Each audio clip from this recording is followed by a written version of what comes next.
Depuis plusieurs années, la ferme Bordelot, située à Saint-David, a toujours été avant-gardiste au plan de l'environnement.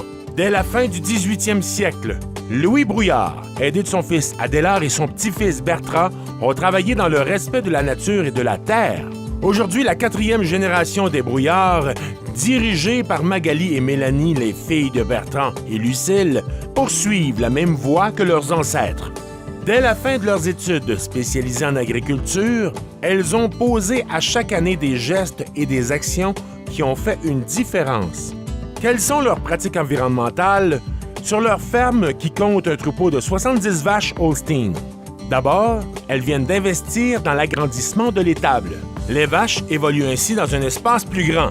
Résultat, elles se sentent mieux et deviennent plus productives. À l'extérieur, le visiteur peut apercevoir une longue haie brise-vent composée d'arbres, soit des chênes, des pins, des mélèzes qui ont été plantés en 2007.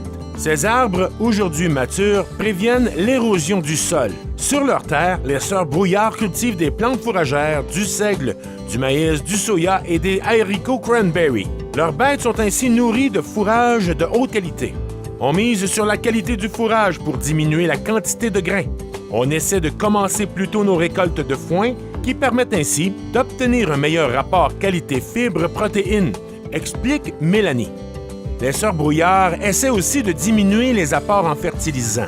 Elles évitent d'avoir recours aux pesticides et aux fongicides, préférant l'utilisation d'engrais verts. Depuis 3 ans, elles privilégient l'achat de semences sans aucun traitement. Les abeilles en bénéficient grandement. Autodidacte, Mélanie visite les fermes de recherche aux États-Unis.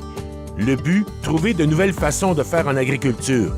Souvent le soir sur Internet, elle s'inspire de d'autres agriculteurs qui utilisent soit un outil, soit une méthode qui permettra de travailler le sol de façon la plus naturelle qui soit. Inspirée par Pierre-Olivier Gaucher, précurseur dans notre région du système de couverture végétale permanente, Mélanie et Magali prônent des actions similaires. Elles évitent par exemple de labourer le sol. En cultivant le haricot cranberry l'an dernier, les agricultrices ont réalisé qu'elles pouvaient encore raffiner davantage leurs méthodes et leurs outils. On apprend surtout en observant le sol. Il faut savoir l'écouter pour lui donner ce dont il a besoin. Concluent les sœurs Brouillard qui suscitent l'admiration pour leur démarche et leurs actions pro-environnementales.